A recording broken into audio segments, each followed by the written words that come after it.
Welcome, everybody, to Defending Our Children. Today, we have a friend of mine on who's had me on his show multiple times. He runs His Glory TV, and there's a lot to that. It's a ministry. He's a strong Christian believer. We've become friends, and I sure appreciate him. His name is Dave Scarlett. Dave, welcome to the show, and fellow Marine. Yes, Semper To the Fi. other. Good seeing you again, Craig. Yes, sir. And please feel free to share with anyone anything additional you'd have people know about you before we dive into this discussion. Yeah, they can find us at hisglory.me. We're 24/7 programming, ministry, Bible studies, but TV shows as well to reach every audience. And then we have hisglory.tv, which we do documentaries, movies. We're doing a documentary on the border in Texas. And also, I just came back from Arizona not too long ago. Yeah. Yeah. It won't matter once this airs because it won't air until after Super Bowl is over. But we are here on location at Super Bowl running operations against child predators as we speak. So it's a privilege to take a break from the operation to run a TV show and have you on and get the word out. So this is a good day. Excellent. Well, look, there's so much going on now. These are dynamic times, Dave, and we do not live in boring times. No. And, there's so much that puts our children in harm's way that we can talk about. And I always try to remind people, man, the good news is we are each empowered to do something about it. The creator of everything seen and unseen, his ways are not ways of harm. And when we want to counter that, there's power there. And all we have to do is seek it. Seek and you will find. It's simple in concept. If you want to do good and you decide to be a good person, if you're seeking that out, it's all there for the finding. It's not that complicated. It's a more complicated process to make ourselves better all the time. But man, if you want to be part of the solution, it's right there. And I think that's the good news, Dave, and as you know, as a strong believer, people that want to do good and give good to humanity have that horsepower right at their fingertips, if only they'll just seek it and take it. What do you think about all that? I agree. We're in a world right now that there's a lot of division. If children can't unite us, I don't know what will. Children, what no matter what spectrum you come from, left, right, middle, we all love children, and the children are so priceless to the Father. And that's the warning in the Bible. You don't mess with his children. And that's why Satan is going after the child. He's going after the child because that hurts the heart of the Father. And we have to say no. I remember Jesus says it'd be better for you to have a millstone tied around your neck and thrown into the water if you harm one of these little ones. And we have to take that very serious. Yes, sir. Well, I think we've gotten to the point to where there's no lower bottom to the cesspool, if you will, than harming the most precious and the most defenseless little ones, that they're just good. They're just what God made them to be. And they're precious and they're innocent, and anybody that had stooped to that, there's no other level to go. There's no lower. There isn't. So I think we've seen the bottom of the sewage pit, if you will, and now what are we going to do about it? And I think the good news is, fathers and mothers and coaches and teachers and elected officials and law enforcement, we all have opportunity right at our fingertips to do something about it, man. And it's cool to have conversations with people that are out there that have dedicated their lives to doing good and ministering to other people and helping them be better, like you are, to have this conversation about the little ones. Yeah, and I've seen it up front. I was telling you that we did a documentary in Texas, and I just came back from the border in Arizona in December. So I rode with, Sheriff Lamb and Sheriff Daniels. I saw real life what was going on. I see them bringing the children across the border, drugging the children. It is just breaks your heart to see it live and up front. And we have to save these children. Yeah.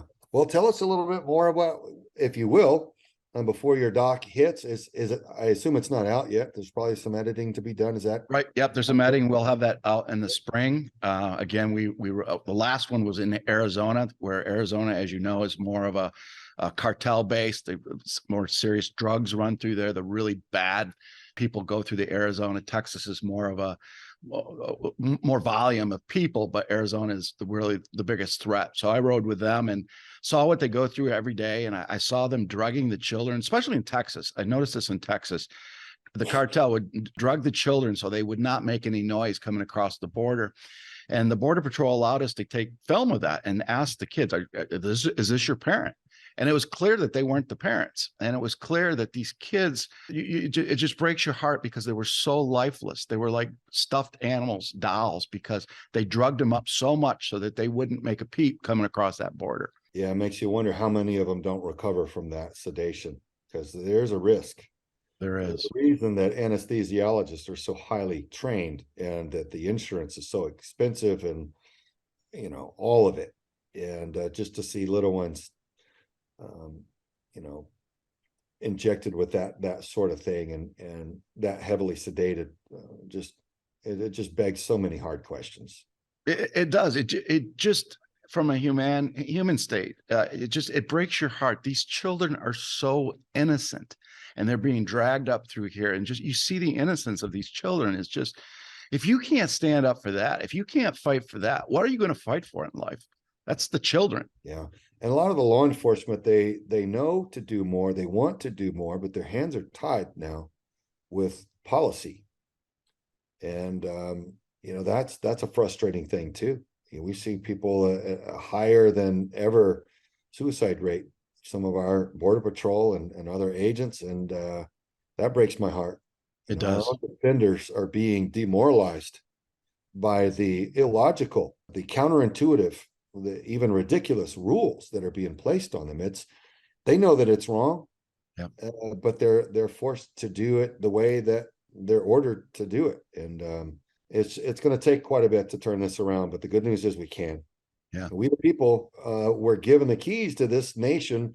If only we'll just drive the bus, and we have to get involved. We have to roll our sleeves up and be the active citizens that this nation, this constitutional republic, was designed and conceived the way that it was designed to function, and the gift that it was meant to be. So we have to grow into that once again, because I think we've been so lulled into such complacency through luxury, and it's been we're the beneficiaries of a very nice sanctuary of freedom and liberty, but we can't take it for granted because it's gotten away from us now.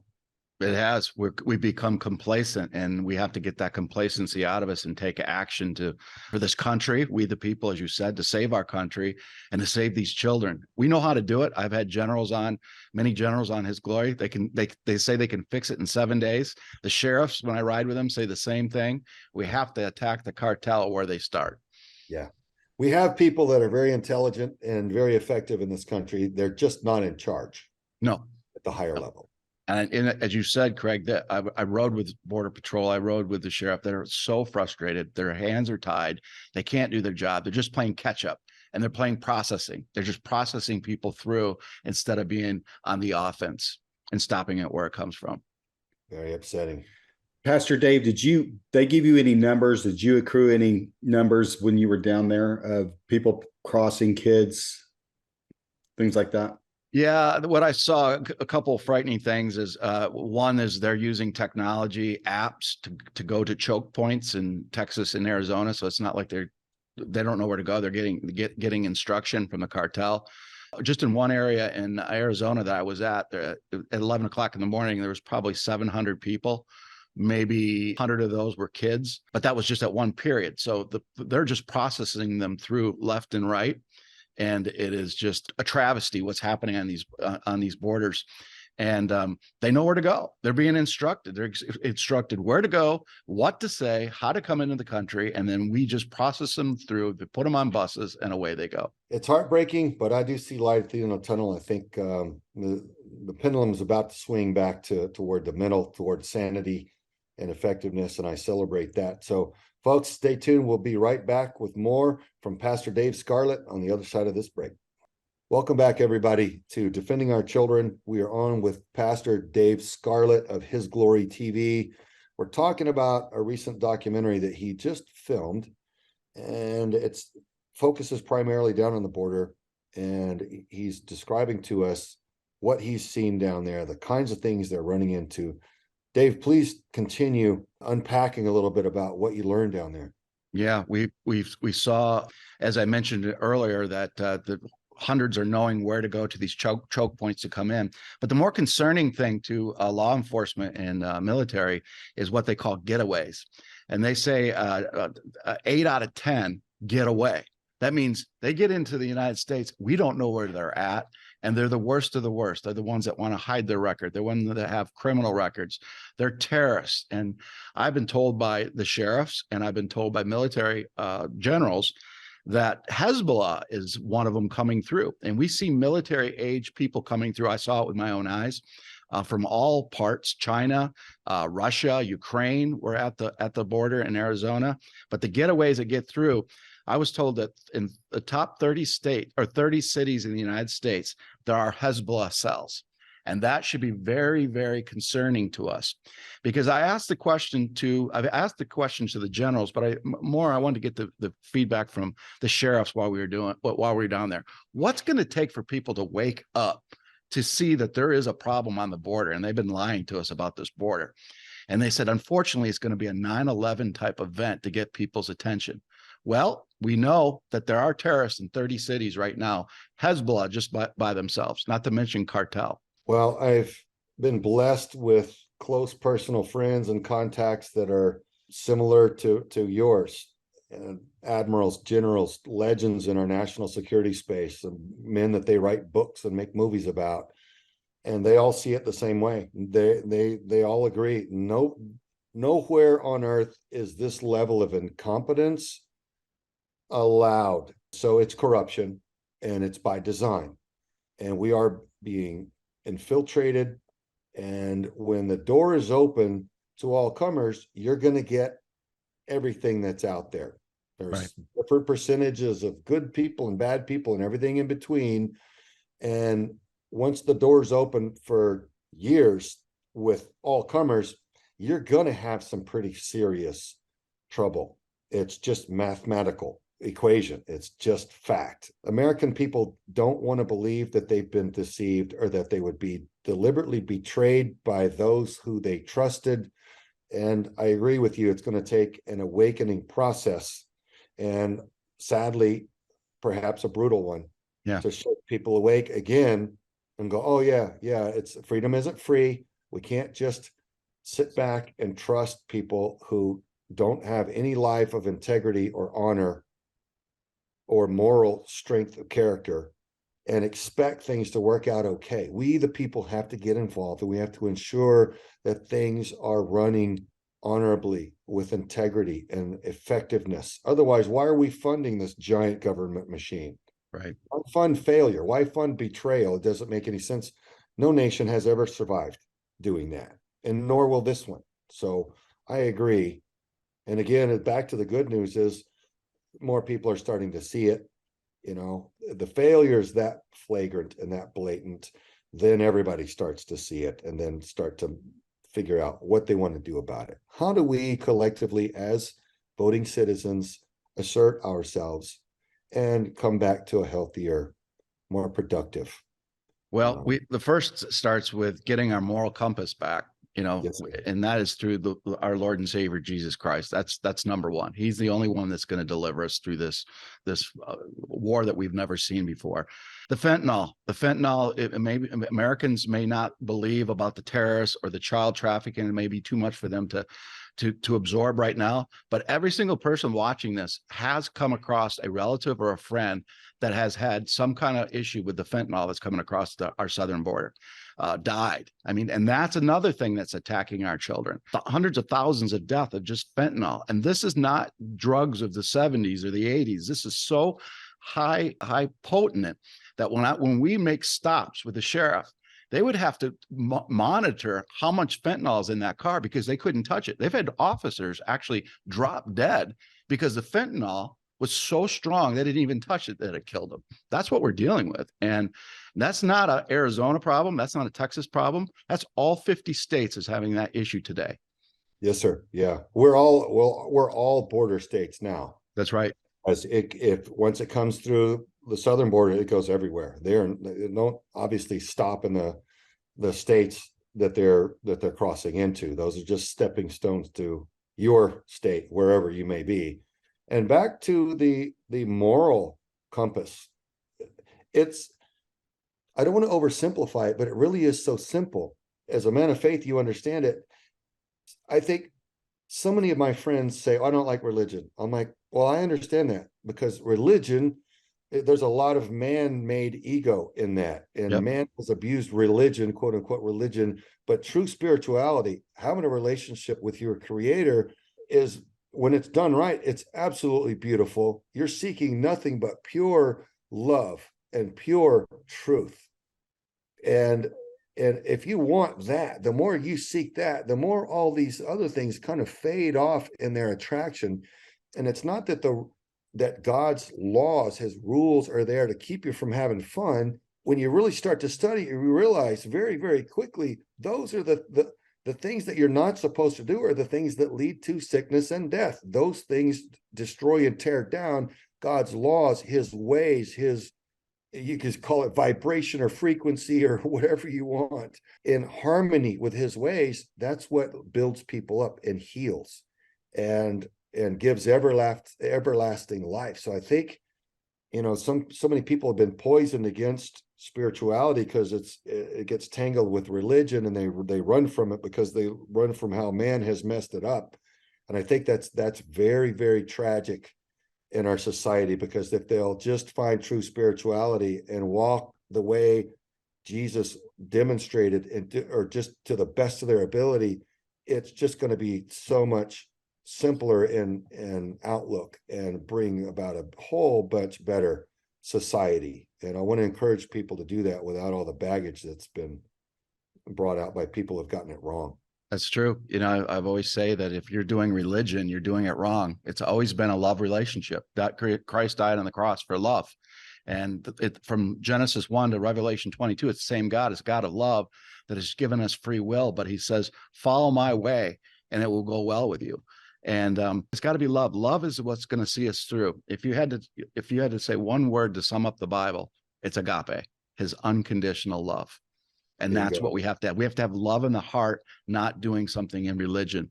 I'm going to be heading to Israel tomorrow again. And one of my Israeli IDF former generals is now a Messianic Jew. But he doesn't call himself a Christian because he doesn't want to fall into that label that I'm a Christian. He says, I'm a follower of Messiah. I'm a believer in Messiah. And I'm obedient to Messiah. And that's what we have to do. Get rid of the labels and just say, it's just a love relationship in the heart. Yeah, there's so many boundaries drawn, and it gets so rigid. And I tell you what, when I'm deep in prayer, I don't sense any of that boundary, rigidity. It's just all love. It's like, come to me, my son. It's beautiful. I want everybody there for everyone. To know it. Yes, sir. Yeah. And before we cut to a quick break, I just want to go back to the children. Real love causes children to heal and be built up and encouraged and stabilized. And that people are doing it wrong when it causes deep trauma and wrecks their little minds and causes them to perceive everything wrongly, and it deranges and distorts and causes harm. And we can break that down into more detail later, but that's really the bottom line. True love builds up and encourages, and that's not what a lot of these predators are doing to the children. So folks, stay tuned. We'll be back right after this break. Welcome back to Defending Our Children, everyone. We're on with Pastor Dave Scarlett. We're talking about his documentary on the border. We're talking about his trip to the Holy Land over to Israel. Dave, if you would, let's talk about that trip. I'd like to go with you. I kind of wish I weren't so busy. Yes, we go to Israel twice a year. We just came back in December for a trip that we stayed at the King David. We actually did a documentary while we were there with Mickey Willis's team. So that will be coming out in the spring as well, to be able to see the Holy Land. And also I have some really good connections to former Israeli generals in the nation of Israel. They joined us at the King David, and that's part of the documentary. And that's where I get some of the information I get is from Israel, is from the generals. And one of the things they presented to me at the King David, they gave me a book. General Gail Hirsch, who was really close to Benjamin Netanyahu, gave me a book to remember. how close we are as a country and a world to falling apart. And it's a book this big with the 6 million Jews names in it that stood at the Holocaust. And they said, if America doesn't get their country back, this is what's going to happen to the United States of America and to the world. We're at the precipice. And so we need to take that serious. We need to get our moral compass back.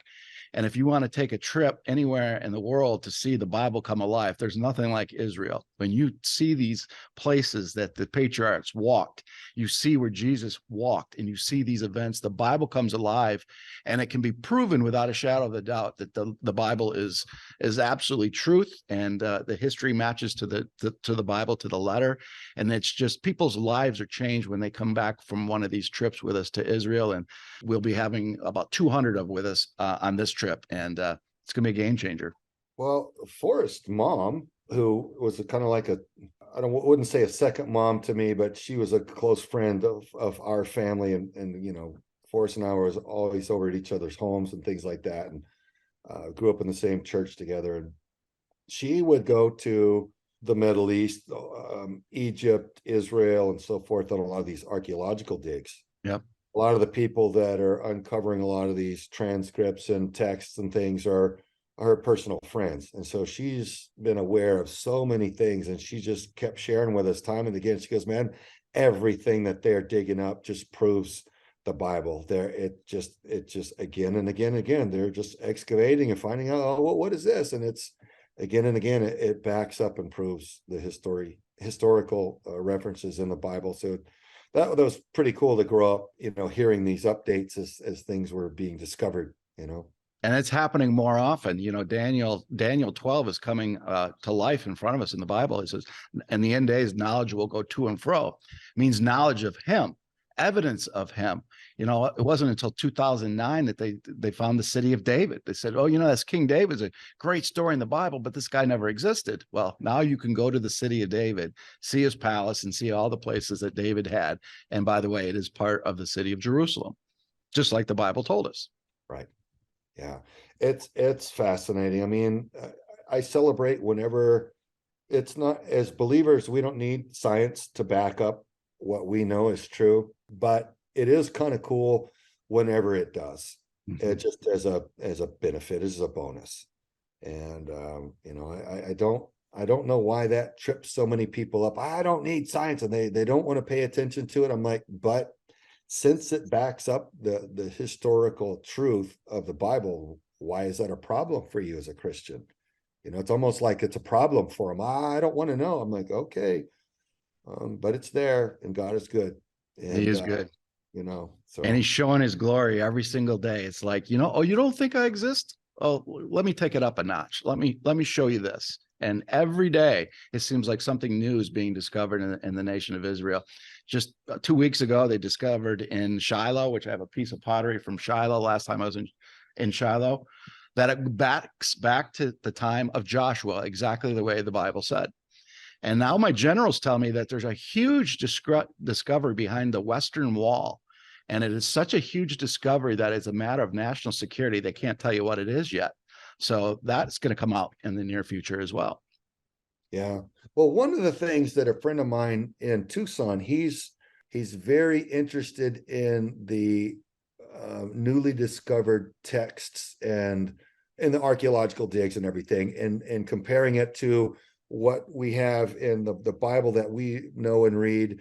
And what he's been revealing is, Craig, the people that transcribed from one text to the next were so diligent, like letter for letter, like just as near perfect as it can get. Like they really, really took painstaking efforts to make sure that there were no errors. And it's really, really compelling. And that's kind of encouraging to see that when mankind takes that much care in something, and they even had multiple people looking over their shoulders, apparently, as they wrote. And and that literally happens. That happened throughout the history, and that still happens today. And with rabbis, there's 3 people that are in process. One just to examine. If they make a mistake, that scroll is a living, breathing item. You have to bury it. If you misspell God, you have to bury it, because they can't make a mistake, and everything is just to the yacht and tittle, as Jesus said. Well, maybe that's what a lot of the things that they're digging up now in like Syria, these landfills, they're digging up stuff and they're finding all these old texts and like, wow, then they're reading like, wait a minute, this is like letter for letter, spot on. This is timeless, it's pretty cool. Anyway. Yep. Well, Dave, well, tell us a little bit more before we sign off for this first half, a little bit more of what you've seen over there in the Holy Land. And well, we get an opportunity because of I'm also the co-chairman of the board of a news organization called Newsreel. So they bring news from Hebrew and Israel to the world so that you get real news, real truthful news right away. And because of that, we got connections with the generals and IDF there. So we get to go into like Abraham's tomb, which is on the Palestinian side, which is unheard of. Last time we were there in December, we had an escort from a commander of the IDF into Palestinian territory to go into a mosque, a Muslim mosque, to see where Abraham was buried. Nobody gets to do that. We get the opportunity to go up on the Temple Mount, which is the Temple Mount's hard to get on. And we go and show where the temple will be built in the end days, as Jesus says and Daniel talks about. And we went into the Qumran caves, which is really historical too, because that's where the Dead Sea Scrolls came from. So we got to see where they actually found these scrolls. And these scrolls are in the Israeli Museum today. The entire scroll of Isaiah is there perfectly. And that just gives you your assurance in the word of God, because they carbon dated that back to 450 BC. Some believe that may be the actual scroll that Jesus talked about when he stopped on Isaiah 60 on a comma. It's just awesome. And what a beautiful display that they have that in as well. Yeah, it's gorgeous. So I look forward to getting back over there. I've been there, but I didn't get a chance to go. And well, you'll have to come with us because we'll show you a good trip. Yeah, well, a friend of mine, Scott Holtz, used to run tours over there, and he's passed away last year. But I was really looking forward to going over there. So I'll have to go over there with you and your group. That'd be fantastic, brother. Well, let's spend the rest of this. We got about 1 minute. Go ahead and let everybody know how to find you, how to support your ministry, and back you up in what you do, because we celebrate you. Yeah, thank you. So we reach about 25 million people worldwide in every country of the world. Hisglory.me is how you get to us for our 24/7 programming. I think we have 40 shows right now, plus Sunday service and Bible studies as well. Hisglory.tv is where we do our documentaries, our movies. We did the movie Capital Punishment with Nick Searcy and Chris Burgard. So we did that. And then you can get our His Glory app to follow us on all these. We're into His Glory music now. We launched that. And we're launching tent revivals. We're going to do a tent revival in every one of the 50 states to target children. Anybody less than 30 is for free. And the whole idea behind His Glory music and these tent revivals is to get the youth to come in to know who the Lord is. Fantastic. We celebrate that, boy. That is so needed. So thank you again for all you do. Folks, we hope you can join us for the second half of our show. But that's it for this half of Defending Our Children with Dave Scarlett. Stay tuned or catch us next time. Welcome, everybody, to Defending Our Children. We are on today with our friend Pastor Dave Scarlett of His Glory TV, and we've been having a great discussion. This is the second half of our chat with him, but he was just starting to talk about a tent revival. And Dave, it occurs to me, a lot of people these days have never been to a tent revival, might be asking themselves, well, what would that matter to me? I'm not a religious person. Why should I listen to a discussion about that? What say you? Well, we've set the tent revivals up not to be a museum for saints, but a hospital for sinners. And one of the ways we do that is through patriots. A lot of patriots follow His Glory, and they love the patriot movement that we have. So some of our speakers will be patriots. There's Jewish people that are there that do not know the Messiah yet. We're working with Jexit, Jewish people, obviously. Music is the key, though. Music is what gets to the children. And we're working on many different bands that will be there. Prayer's going to be there. We did our first one in Ohio, and people did not want to leave.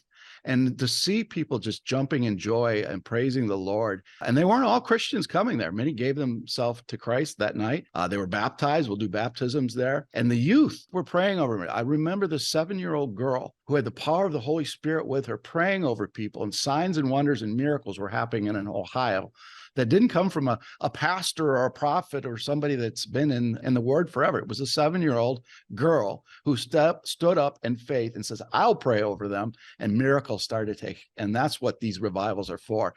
Get the children in, because they're not going to church anymore. They're not going to those 4 buildings. They don't want to hear that, but they would love to hear the music. So we got to come up with music that's going to be important to them. Some of it's Christian rap, some of it's Jewish rap, to get the kids in, to see it, to feel the movement of the Lord, and let the Holy Spirit do its work. Because it's not us trying to force them in. It's getting there, fill them with the Holy Spirit, and plant the seed, and let the Father, the Son, and the Holy Spirit water it from there. Music's the great uniter. It's beautiful in that way. Pastor Dave, when you go to Arizona, you might be able to get Craig to come out of retirement, because he does know how to play the drums. And I'd love to see him play a Jewish rap song on the drums. I'd love to see it too. Now, there's a genre I haven't played before, Jewish rap. You know, I did see a documentary the other night. It was a gentleman going around interviewing people in Israel, and he was saying, do you realize Yeshua taught and what he did and what he was bringing and what it was all about? And they were just kind of like, well, I guess we just kind of don't talk about him. Yeah. And he's like, but yeah. And he was getting them to kind of see, like, whoa, this might be something you want to pay attention to. But anyway, I celebrate all of it. There's so many people that are just trying to bring people together and unity, and for the right reasons. It's good. It's so needed.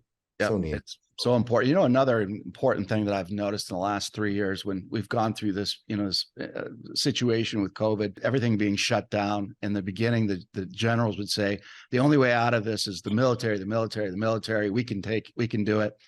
Whether it be a U.S. military general or an Israeli general or a Canadian general, it was always the same. The military can handle it. But now, the fast forward 3 years later, they're all saying the only way out of this is God. And I have private conversations with these Jewish Israeli generals. They're asking me questions in the book of Revelation. They're saying, this beast system is closer than what we think. How do I know this Yeshua fella? And it's amazing that he's changing the heart of these strong military leaders to know the only way out of this is through God. And it goes back time and time again. And I do hope people start to kind of connect the dots, that the Creator's ways heal and build up. That which is counter to it kills and destroys and tears down. It's not rules for the sake of rules. It's just the way that things have been created. That's the Creator's ways. And why not learn what that is and be in harmony with it and thrive and elevate and just exist in love, and, find that which you've been seeking elsewhere, but never finding, Yeah. But anyway, I'm not a preacher, and I'm not trying to be, but boy, I do try to steer people toward what I'm finding in my life. And, I've always been a believer, but man, as I fight for the children, spiritual war becomes so much more tangible. I'm growing and elevating at an increasing rate. Yeah. And that's fascinating to me, because my father, a very strong and devout pastor and leader, and I watched him change countless thousands of lives over the decades. And I thought, well, he was kind of way up there. He was a figure up there. I can't attain that. That's like a superhuman kind of a dedication. I don't know how he has that. I'm just a regular guy.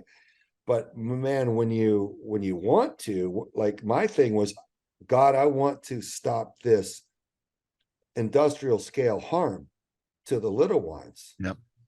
Who do I need to become? What do I need to be a warrior that you can use on that level, and save countless millions of souls from being traumatized? And the answer was, well, you need to become a spiritual warrior, sacred warrior. You have to work on yourself a lot so that I can use you at that level. I'm like, I'm in. What does it take? Craig, that's the answer right there. Isaiah 6, General Flynn talks about Isaiah 6 all the time. When Isaiah came up, here I am, Lord, tell me what you want me to do. You look at the Bible, that's what makes the Bible so real, is the least likely people in the Bible are the ones God uses, because it's a condition of the heart. King David is exactly that way. He messed up miserably in life, But God saw his heart, and David was committed to the Lord in his heart. And when you have the Lord in your heart, he sees that he can use anyone for his purpose and his glory. Well, that's so great that you brought that up, because I've told that to several key pillars within our team that have said, well, I don't even understand why I'm here. They're tremendously productive, and they're here for a very specific reason. And I see it. And I'm like, no matter how unlikely you think your role is here, it's divine. You're here for a reason. I already see it. And we prayed together in that way. And it's just powerful and beautiful. But yeah, God does have a sense of humor, and he brings about sometimes an unlikely eclectic mix of people may not understand why, but together it fits so perfectly to make something so powerful, divine in its intent and application. And man, if you ever get to be a part of something like that, it's life-changing and it's fascinating. And everybody watching this today has that same call from God. They just have to search him with their heart and ask that question, Lord, what do you want me to do? And then listen for that voice. Don't get ahead of him. Meditate, listen for him to respond, and he will respond. Yes, sir. He just needs the willing. Yep. Just needs the willing. Here I am, Lord. Here I am. We can't make it happen. It's the heart. I celebrate my path of warriorhood, and I see why I was exposed to a lot of the things that I was to develop me for this role now, but it's not through my might that I get any of this done. I'm just the vessel and willing. We are the willing. And so that's just a humbling and beautiful place to exist in. So that's the key word, willing. You got to step forward and willingly want to do it for him. And if you do, he will guide your path. I think one of the things about all of us, our team, Pastor Dave, is that we just came to the conclusion that somebody's got to step up. We sat back raising a family. We've sat back, living life, earning a living, doing what we do, and looking at our leadership, and they're not doing what they're supposed to be doing. So we've decided that if they're not going to do it, we've got to do it. And like Craig says, our team and the people that we run into, when you look at them on paper, they don't look, not big pedigrees, a lot of them, but when you really get to know them and you look at what they've been through and how strong they are, you're like, wow, they've got so much to bring to the table. Yeah. We'll be back with more from Pastor Dave Scarlett right after this break. Welcome back to Defending Our Children, everyone. We're on with Pastor Dave Scarlett. Dave, I know you got some more tent revivals coming up. You want to talk us through where and when, so people can help, so you can help find, they can, so we can help them find you and be a part of this and benefit from it, because I know the spirit there is going to be amazing, and it's so much of what our youth need. Please share with us a little bit of when and where. Yeah, so you can go to hisglory.me or our His Glory app, and you can sign on the link. The first tent revival for 2023 is going to be in Mount Pleasant, Texas, April the 1st. We did it on April Fool's Day on purpose to fool the devil. And we're going to have a great revival. My friend Nick Searcy will be there. Chris Burgard will be there. Scott McKay will be there. Derek Johnson. And it's going to be a lot of music, a lot of patriots, and a lot of love and praying. From there, we have His Glory family members all over the country. We have 34 states that people have their own land, anywhere from 20 acres to 2,000 acres. Now we just have to put the schedule together and what states will be next from Texas, and get out to every single state. We will hit all 50 states, but we're going to do it methodically and make sure that we do it right. So we'll be coming to a state near you really, really soon. Texas is first. We need more of that. I celebrate it. So what is the message, if I were to speak to the youth, I run into the youth, Craig runs to the youth, what message would you like us to convey to get them to come to this event? You want to hear some really great music. Music is a key. You want to see some really great patriots that serve our country. And Nick Searcy is obviously an actor and producer, but he's also a very strong patriot. He loves this country and he loves the Lord. You're going to see unification. You're going to see, like I said before, Jewish people of faith that don't know Messiah yet want to be there because they want to come together in like-mindedness to serve the same God. The God of Jewish people is the same God of us as Christians, the God of Abraham, Isaac, and Jacob. And we want to share in that love. And that's what it's all about, love. Bring them in under the tent, hear the music, hear the prayer. And once you feel that, there's nothing like it. The Holy Spirit takes over and there's prayer. moving out. I do the Reawaken tours with General Flynn. We've done 18 of them now. We just came back from Nashville, Tennessee, and we do the green room and we do the baptisms and the opening prayer. We've done over 5,000 baptisms at the Reawaken tour. And that's what it's turned into, a spiritual revival that people are giving their life to Christ and being baptized at these events. And we'll be doing baptisms at these tent revivals as well. Dave, Wow. when you were in the Marine Corps, did you ever think that this was a way that you would make war, that this was a way that you would fight for your country? Because there are multiple ways to fight for your country, and you were making war in such a beautiful way on behalf of your people. Yeah, I can tell you, Craig, as a Marine, I never had any death threats or attempts on my life. But as a pastor, I've had at least 4 attempts on my life to physically take me out. So you're right. It's more of a threat. Never did I think that. I'm one of those least likely. I was a Marine, and I was up to the highest level of the corporate world. I was a director at AT&T. I was the least likely person to become a pastor. Well, until I had botulism toxin and I actually died 3 times, went to heaven, and the Lord showed me a vision to come back and start a ministry called His Glory. And that's what we've done. Wow. Wow. Well, I hear you on the conflict. I was never, I'd done film and television for a decade before I founded Vets for Child Rescue, and my name had never been smeared like it was when we started arresting child predators. Ooh, the defamation and with the lawsuits and all of it. Man, when you forge into enemy territory, when you wade into evil territory to do good, boy, there's a squabble on, but really all evil can do is just protest and fuss about you doing God's work for His kingdom, because there's no contest in levels of power between good and evil. I think a lot of people perceive that, oh, maybe it's just a neck and neck race. Who's going to win? No, one is the creator of literally everything seen and unseen, and the other one is an underling fooling himself. I mean, the winner's already been pre-written. So it's just amusing to me that people choose evil in their lives to such a degree that they do, and don't see how it's going to end. But anyway, we make war out of love, because we love the people, and we want them to have freedom, peace, and truth, and health, and everything that's good. Everlasting life is the ultimate objective. And Yep. I have a question for you. I had a really good friend of mine. We were having a conversation talking about the amount of fire that we're taking upon. Because he asked me, he says, do you think we're winning? And I'm like, it doesn't feel like it. He goes, absolutely it does. He says, these guys, the bad guys, they're doing everything they possibly can because they got nothing left. They're giving us everything they possibly can. And it's crazy. What do you think about that sentiment? I agree with that. If you're not a threat to Satan, then he'll leave you alone. But if you're under fire for His name's sake and saving the children, which is near and dear to God's heart, you're going to take fire. Jesus told us it was going to happen. No ifs, ands, or buts. The point is, are you going to stand up in the fire? In Psalm 23, like King David, when all the world was coming against King David, he found the peace of the Lord to guide him through this. Yes, we're under this huge warfare, but when you have that shalom, that peace of God in you, that helps you continue the race, to finish the race, because it's for Him. And yes, we are over the target because we are winning, and we know light ultimately wins, and we win through Him, and nothing's going to stop us from quitting. And I think that's why He made me a Marine before He put me as a pastor. We don't give up. it's almost like He knew what He was doing. Yeah, it's almost like He's the creator of everything, but He gives us that free will. I had to choose that. Yes, sir. Yeah, He does.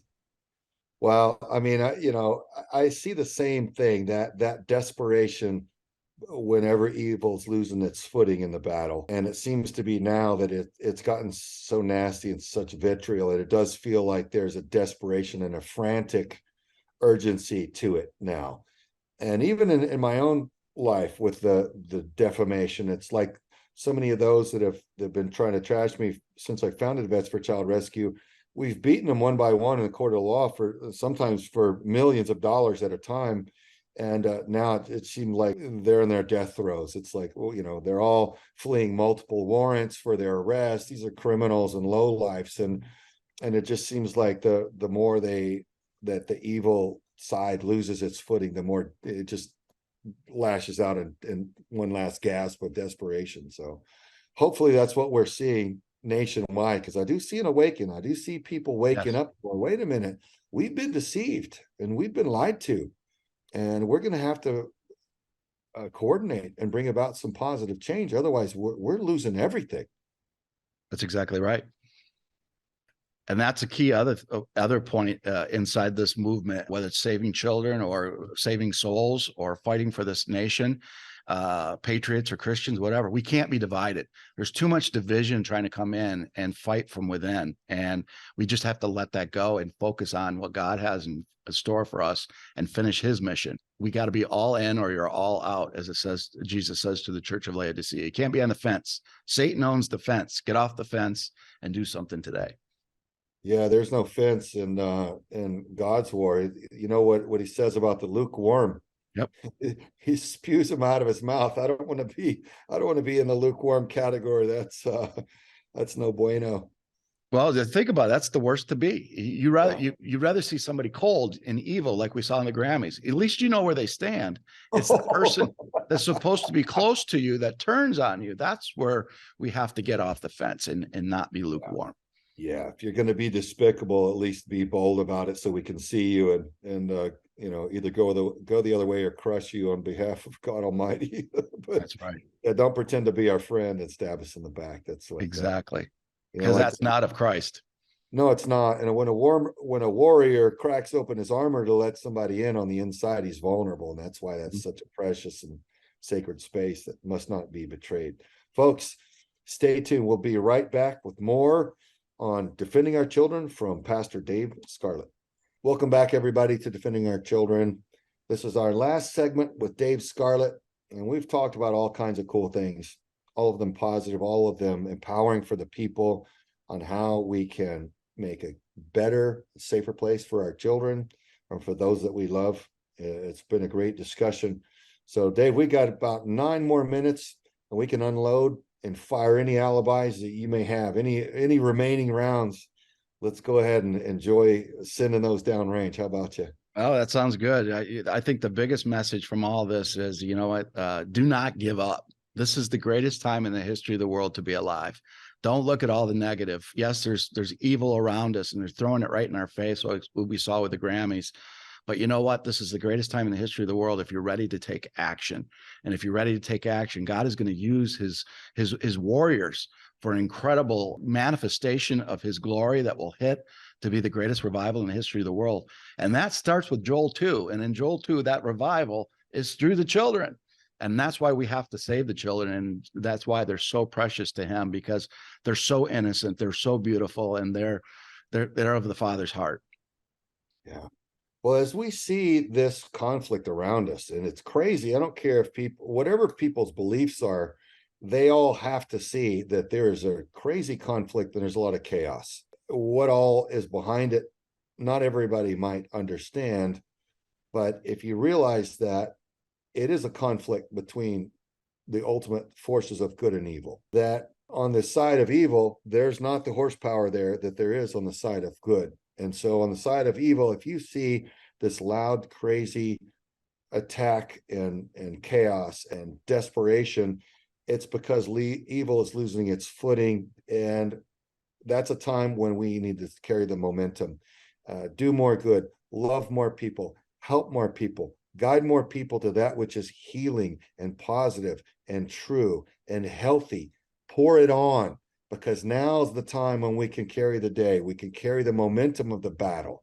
Do more good than you ever have and enjoy it.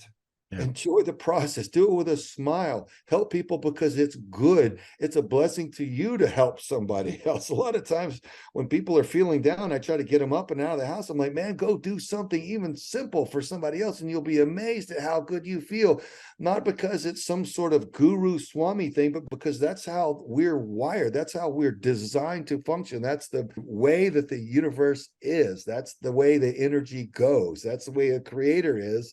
That's what's supposed to be. So just go do good. Yes, it's going to feel good, and you're going to have energy to do more. And the next thing you know, you're going to have a snowball effect, and you're just going to have a constant permagrin and helping more people, and you're going to get healthier and more vibrant and help those around you too. So, now's the time when, it looks like there's this big chaos and conflict, but one side's faking it because they're losing and they're desperate. It's time, I think, for it all to be exposed, and it's a time of great opportunity for It each is. to pour it on the behalf of good, and just do it in your own way. You don't have to do what I tell you to do. Find what's positive and healthy and healing in your own way, and just give it to humanity, and you'll be surprised at how good it'll feel and how much more you'll be able to do from it. It's called the joy of the Lord. Yes, sir. Have that joy of the Lord. If you don't have that joy, then you're probably doing the wrong thing, because it's his joy. He's the one that lifts us up. Another thing I would tell your audience as well is you can't fight this battle on an island by yourself. Get with like-minded and like-hearted people that love the Lord, that love this country, that want to protect children, and build each other up, because we're not called to do this on our own. Christ is the head and we are a body. And that ecclesia means assembly in the Greek, means all to be together as one assembly. One may be the hand, one may be the foot. We all have a role, but we have to lift each other up. And when you're around a remnant of people like that, of warriors, you get a smile on your face, and you get that enthusiasm, and you lift each other up. And we need that at that point in time, because many people are feeling weary right now, that they've gone through the fog of war and they've just been beat up with what's happened. And that's natural. But it's time now to get that second wind, as an athlete would get that second wind into the fourth quarter, to take it across the goal line and win, because we are going to take it across the goal line in Jesus' name and win. Light wins. Yeah, well, the children are worthy of everybody's protection. It's the most natural thing anywhere. We've all been children. None of us wanted to be harmed and traumatized. If we just do that, look after the little ones, it'll just naturally pour over into other things. And there's so much that we can do. So, Forrest, how about you? What do you think? Well, it's interesting you're saying that, Pastor Dave. Following that same advice, what I find is that your logic chip seems to work better. Okay. What happens is it removes that ickiness in your emotional part of your brain. And then for me, like when I help somebody out, I always say, if I have a sad story and I'm telling it, they've got one that's worse. So you need to understand that, quit worrying about yourself, help other people.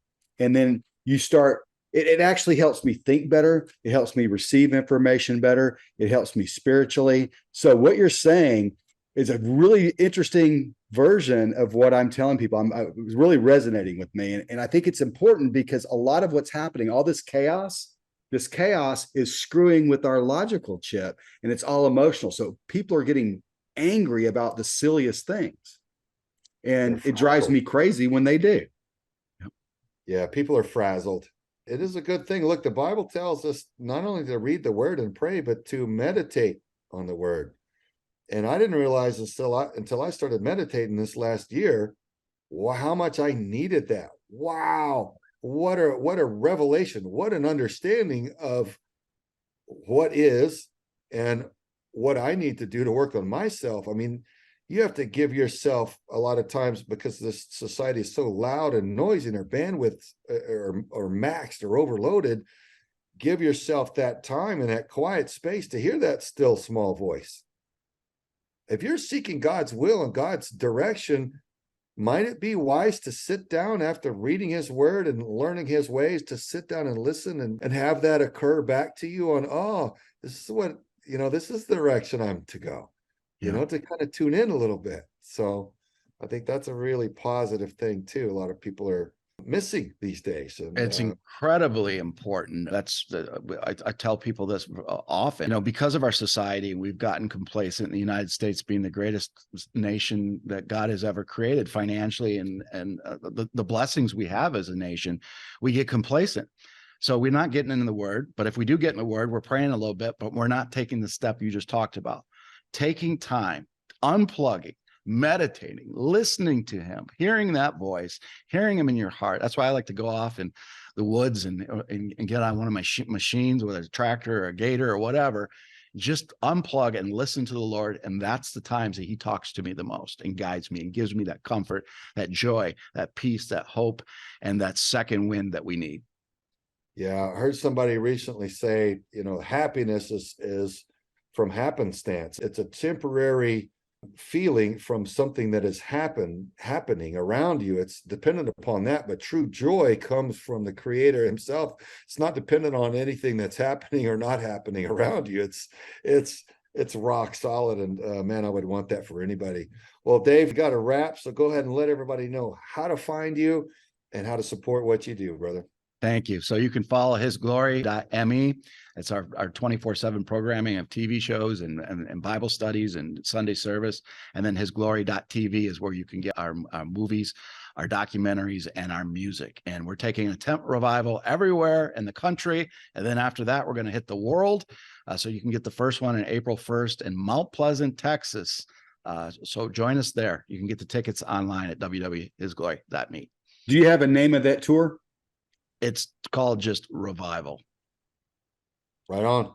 Well, keep up the good work, brother. We're proud of you and celebrate what you do. If only more people would, this world would be a far better place. God bless, and we'll talk to you soon. Thank you. Semper Fi. All right, everybody else, join us next time on Defending Our Children.